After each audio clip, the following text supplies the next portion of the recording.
Hello friends, मैं दीपक कुमार पंडित आपके बीच एक बार फिर से। और चलिए आज हम लोग पॉलिटिकल का कुछ सवालों का एमसीक्यू करते हैं और देखते हैं कि आपकी तैयारी किस प्रकार से है। मैंने क्लास 8 का सारा एमसीक्यू लिए एनसीईआरटी का, जो सभी एग्जामों के लिए बेहद ही इंपॉर्टेंस है। तो चलिए स्टार्ट करते हैं। भारत के संविधान को लिखने में कितना समय लगा? तो आपको पहले से ही पता है कि भारत के संविधान, ये तो बहुत ईजी सवाल हो गया, भारत के संविधान को लिखने में 2 वर्ष 11 महीना और 18 दिन लगा था। जब भारत का संविधान बन रहा था उसमें कई देशों के संविधान को, ठीक है, जिसमें अच्छी अच्छी चीज़ें थी, अच्छी जो भारतीयों के लिए ज़रूरी थी, उन चीज़ों को अडॉप्ट करके और भारतीय संविधान में लिया गया। इसलिए भारत का संविधान जो है विश्व के सबसे बड़ा लिखित संविधान है। आपको पता होना चाहिए भारत की संविधान सभा ने संविधान को तैयार किया तो वो किसके देखरेख में हुआ? तो आपको ध्यान रखना है कि जो प्रारूप समिति के अध्यक्ष थे डॉक्टर भीमराव अम्बेडकर, उसके देखरेख में। और आपको ध्यान रखना है कि जो संवैधानिक सलाहकार थे वो सर वी.एन. राव थे। तो इसके आंसर हो जाएगा 2 वर्ष 11 महीना और 18 दिन। तो ऑप्शन नंबर जो हो जाएगा सी, वो करेक्ट हो जाएगा। नेक्स्ट क्वेश्चन आपका है, संसद का उल्लेख किस अनुच्छेद के अंतर्गत आता है? तो संसद का उल्लेख जो है आर्टिकल्स नंबर 79 में संसद के विषय में बताया गया है। ठीक है, आर्टिकल्स नंबर जो 80 है वो राज्यसभा के विषय में बताता है, वहीं आर्टिकल्स नंबर 81 जो है वो लोकसभा के विषय में बताता है। तो आपको पता होना चाहिए कि संसद का उल्लेख किस आर्टिकल्स में है। तो संसद का उल्लेख अगर पूछता है किस आर्टिकल्स में है, तो संसद का उल्लेख आर्टिकल्स नंबर 79 में है।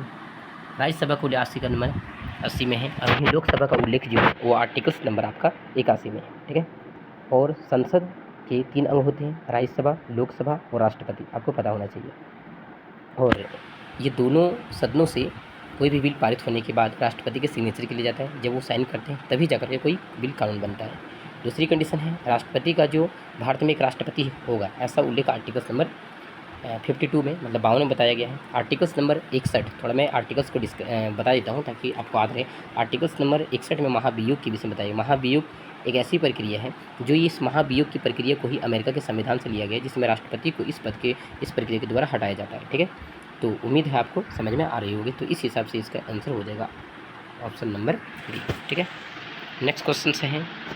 नेक्स्ट क्वेश्चन है, भारतीय संसद के कितने अंग होते हैं? तो अभी जस्ट मैंने बताया कि भारतीय संसद के जो अंग होते हैं वो 3 होते हैं, राज्यसभा, लोकसभा और राष्ट्रपति। इस हिसाब से आपका हो जाएगा ये।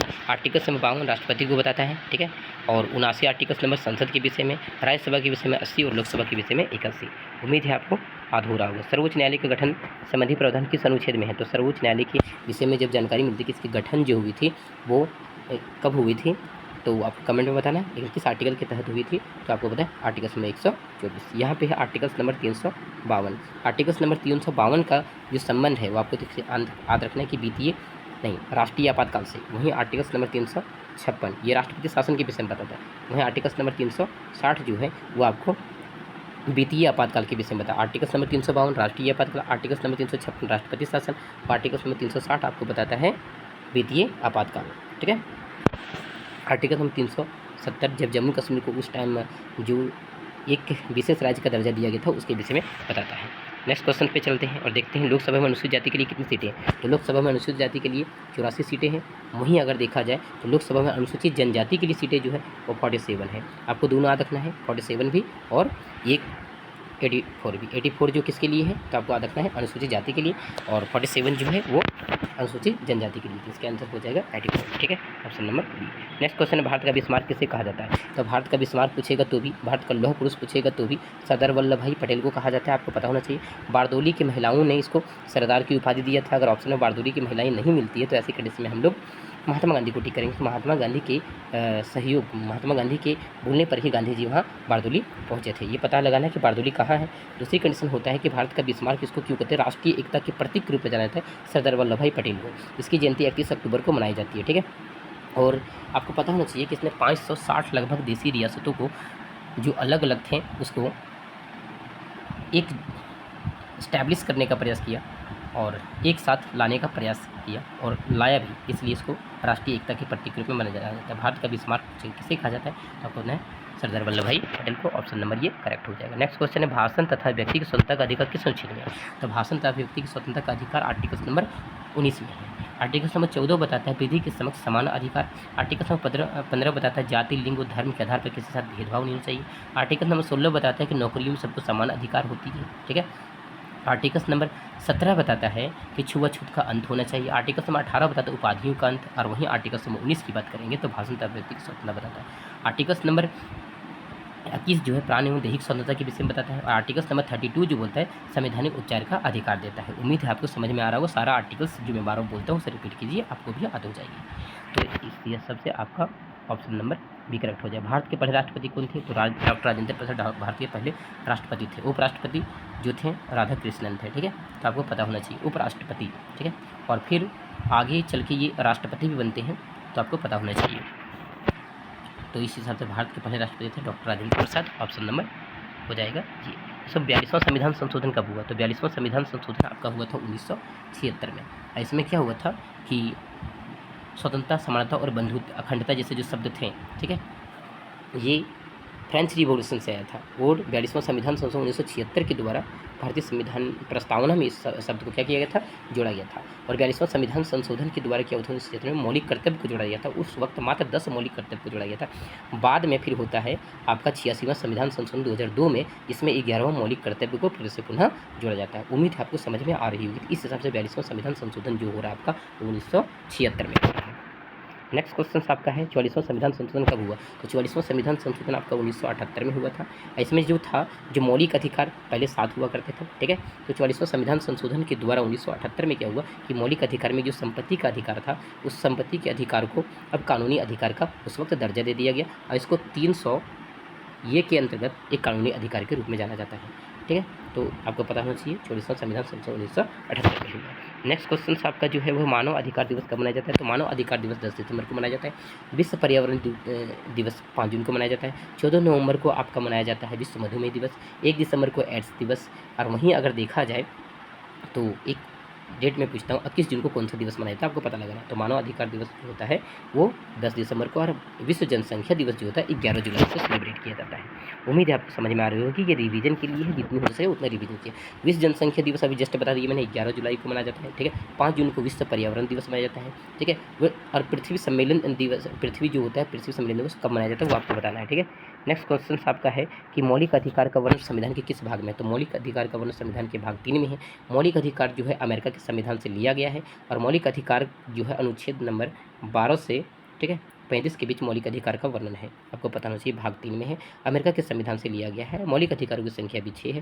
पहले मौलिक अधिकार 7 हुए करते। 44वां संविधान संशोधन 1978 में हुआ, और वही 44वां संविधान संशोधन जो 1978 में हुआ उसमें क्या किया कि संपत्ति के अधिकार को हटा करके कानूनी अधिकार के अंतर्गत रख दिया, 300 के अंतर्गत। उम्मीद है आपको समझ में आ रहा होगा। इस हिसाब से आपका आंसर हो जाएगा option number C. Next question पे चलते हैं। नेक्स्ट क्वेश्चन है मौलिक अधिकार किस देश के संविधान से लिया गया? अभी जस्ट बताइए कि मौलिक अधिकार अमेरिका के संविधान से लिया गया। वहीं पर संसदीय शासन व्यवस्था को ब्रिटेन के संविधान से लिया गया है, और सोवियत संघ या रूस की मदद से आपका जो है मौलिक कर्तव्य को लिया गया, जो भाग 4 में वर्णन है, और उसका उल्लेख आर्टिकल नंबर 51 के अंतर्गत किया गया है, ठीक है। शुरुआत में मौलिक कर्तव्य हमारी संविधान में नहीं था। बाद में अब जैसे 42वां संविधान संशोधन के द्वारा 10 मौलिक कर्तव्य को जोड़ा गया, और पुनः फिर से 11वां मौलिक कर्तव्य 46वां संविधान संशोधन 2002 के अंतर्गत जोड़ा गया था। तो आपको पता होना चाहिए। आगे बोल रहा है मौलिक कर्तव्य किस देश के संविधान से लिया गया है? तो मौलिक कर्तव्य सोवियत संघ या रूस के संविधान से लिया गया है। जापान, इसके यहाँ टोक्यो है, ठीक है। यहाँ पे 2 बार बम गिराया गया था अमेरिका के द्वारा, एक बार लिटिल बॉय, एक बार फैटमैन। तो पहला 6 अगस्त 1947 को गिराया था, वो लिटिल बॉय था, ठीक है। और दूसरा 9 अगस्त 1945 को, ठीक है, जब द्वितीय विश्व युद्ध चल रहा था उस वक्त 1939 से 1945 के बीच में, 1945, ठीक है। तो उसमें क्या हुआ था, एक बार लिटिल बॉय और एक बार फैटमैन, ठीक है। तो आधा जापान पे गिराया गया था, एक बार हिरोशिमा पर, एक बार नागासाकी पे। उम्मीद है आपको समझ में आ रही होगी। तीसरा से ऑप्शन नंबर बी करेक्ट है। आगे बोल रहे 11वां मौलिक कर्तव्य किस संविधान संशोधन द्वारा जोड़ा गया था? अभी जस्ट बताते 44वां संविधान संशोधन जो हुआ था 1978 में, ये 1978 के द्वारा जोड़ा गया था, और ये आपका हुआ था 44वां संविधान संशोधन में, ठीक है।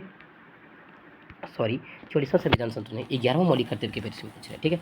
तो 11वां मौलिक कर्तव्य आपका जो था ना, वो 44वां संविधान संशोधन के द्वारा ना 86वां संविधान संशोधन 86 था, ठीक है। 86वां संविधान संशोधन 2002 में जोड़ा गया था। तो आपका ऑप्शन हो जाएगा सी, ठीक है। नेक्स्ट क्वेश्चन बोल रहा है शिक्षा की सूची के अंतर्गत आता है। शिक्षा इस समृद्ध सूची के अंतर्गत है, जिसमें कानून बनाने का अधिकार दोनों को होता है, केंद्र सरकार को भी और साथ में राज्य सरकार को भी, ठीक है। कुछ ऐसे विषय होते हैं जिसमें कानून बनाने का अधिकार सिर्फ केंद्र को होता है, उसे संघ सूची कहा जाता है। कुछ ऐसे अधिकार होते हैं जिसमें सिर्फ राज्य को होता है, उसे हम लोग राज्य सूची के अंदर है। जिसमें दोनों कानून बनाता है उसको समृद्ध सूची के अंदर। शिक्षा पर दोनों कानून बनाते हैं, इसलिए समृद्ध सूची का विषय है। ऑप्शन नंबर सी करेक्ट हो जाएगा। सरकार के कितने अंग होते हैं? सरकार के 3 होते हैं, ठीक है, विधायिका, कार्यपालिका और न्यायपालिका। इस हिसाब से आपका ऑप्शन नंबर 3 हो जाएगा। मंत्रिपरिषद सामूहिक रूप से किसके प्रति उत्तरदायी होते हैं? तो मंत्रिपरिषद जो सामूहिक रूप से लोकसभा के प्रति उत्तरदायी होते हैं। मंत्रिपरिषद का जो लीडर होता है, मंत्रिपरिषद में ही कोई जो लीडर होता है वो प्रधानमंत्री होता है, ठीक है। और मंत्रिपरिषद में जो सबसे मेन होता है, जिसके बहुमत दल का नेता जो होता है, वो आपका प्रधानमंत्री होता है। ये जो होता है, ये वास्तविक सत्ता प्रधानमंत्री के हाथों में होता है। नाम मात्र की कार्यपालिका के प्रमुख जो होते हैं राष्ट्रपति होते हैं। राष्ट्रपति का उल्लेख आर्टिकल नंबर 52 में किया गया है। आर्टिकल नंबर 61 जो इम्पीचमेंट को बताता है, महाभियोग राष्ट्रपति पे कैसे लगता है, उसके विषय में बताता है, ठीक है। दूसरी कंडीशन, राष्ट्रपति का उल्लेख आर्टिकल नंबर 52 में बता दिया। संसद का उल्लेख आर्टिकल नंबर 79 में, राज्यसभा का 80 में, लोकसभा का 81 में, ठीक है। सर्वोच्च न्यायालय का गठन जो हुआ था 124 आर्टिकल्स के अंतर्गत हुआ था। 352 में भी जैसे बताएंगे, जो आर्टिकल्स नंबर बताया था उसमें राष्ट्रीय आपातकाल, 356 में राष्ट्रपति शासन और 360 में वित्तीय आपातकाल के विषय में वर्णन किया गया है, ठीक है। नेक्स्ट क्वेश्चन बोलता है भारत के राष्ट्रपति का उल्लेख किस अनुच्छेद में है? भारत के राष्ट्रपति का उल्लेख आर्टिकल नंबर 52 में बताता है, ठीक है। राष्ट्रपति का उल्लेख जस्ट बता दी। 54 राष्ट्रपति से संबंधित आपको कमेंट में बताइए किस प्रकार से। प्रारूप समिति के अध्यक्ष कौन थे? तो प्रारूप समिति के जो अध्यक्ष थे, ठीक है, प्रारूप समिति के अध्यक्ष वो आपका डॉक्टर भीमराव अम्बेडकर थे। लेकिन संवैधानिक सलाहकार जो थे डॉक्टर BN राव थे। सरदार वल्लभ भाई पटेल को भी मैंने बोला कि लौह पुरुष के नाम से इसे जाने थे। भारत का बिस्मार्क किसे कहा जाता है, तो ये आपको पता होना चाहिए। संघवाद से क्या तात्पर्य? संघवाद का मतलब है कि शक्तियों का विभाजन, मतलब शक्तियों का विभाजन किस प्रकार से? तो भारत में शक्तियों का विभाजन है। जैसे एक केंद्र स्तर पर सरकारी होती है जिसको केंद्र सरकार बोलते हैं, उसके हाथों में कुछ शक्तियाँ। एक राज्य स्तर पर सरकारी होती है जिसको राज्य सरकार बोलते हैं, उसके हाथों में कुछ शक्तियाँ हैं। और कुछ शक्तियाँ जो है वो आपका जो पुनः फिर से ये नीचे होती है, जो डिस्ट्रिक्ट स्तर पे या तो पंचायती राज व्यवस्था में होती है। तो इस प्रकार से अगर देखा जाए तो शक्तियों का विभाजन किया गया। ऐसा इसलिए किया गया ताकि निरंकुशता ना पनपे, क्योंकि पहले ज़माने में क्या होता था कि राजा महाराजा जब राजा बन जाता था, जो होता था वो अपनी कंडीशन से मनमाने ढंग से काम करता था, ठीक है, जिसके कार्य पर किसी प्रकार का अंकुश नहीं था। तो सारी चीज़ों को देखते हुए, और संघवाद शब्द का मतलब होता है शक्तियों का विभाजन, तो इसका आंसर हो जाएगा शक्तियों का विभाजन।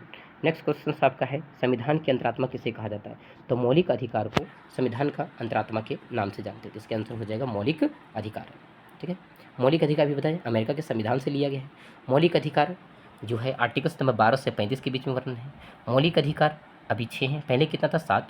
44वां संविधान संशोधन 1978 में, उसमें संपत्ति को अधिकार को हटा करके आर्टिकल नंबर 301 के अंतर्गत कानूनी अधिकार का दर्जा दे दिया गया है। भाग 3 में इसका वर्णन मिलता है। मौलिक अधिकार अमेरिका के संविधान से लिया गया है।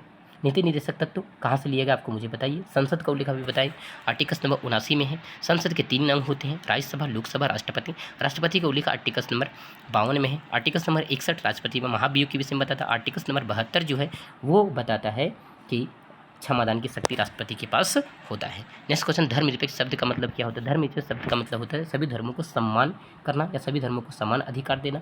अधिकार क्या? सभी धर्मों को समान सम्मान होता है, किसी भी धर्म के साथ भेदभाव नहीं करनी चाहिए। हमारा देश एक धर्मनिरपेक्ष राज्य है। ये हमारा देश जो होता है किसी भी एक धर्म को मानने की छूट नहीं प्रदान करता, ये सभी धर्मों को समान अधिकार देता है, ठीक है। तो ये आपका हो जाएगा option number B.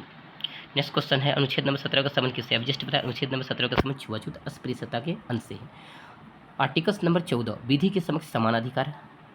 Article number 15 जाति, लिंग और धर्म के आधार पर सबको समान अधिकार मिलना चाहिए। आर्टिकल नंबर 16 नौकरियों में सबको समान अधिकार। आर्टिकल नंबर लेकिन कुछ आरक्षण की व्यवस्था की गई है, उसके पीछे अलग कारण है, ठीक है। आर्टिकल नंबर 17 अस्पृश्यता का अंत। आर्टिकल नंबर 18 उपाधियों का अंत। आर्टिकल नंबर 19 भाषण एवं अभिव्यक्ति की स्वतंत्रता का अधिकार। ये चीज़ों को विषय में बताया गया, तो इस हिसाब से आपका ऑप्शन नंबर बी हो जाएगा करेक्ट।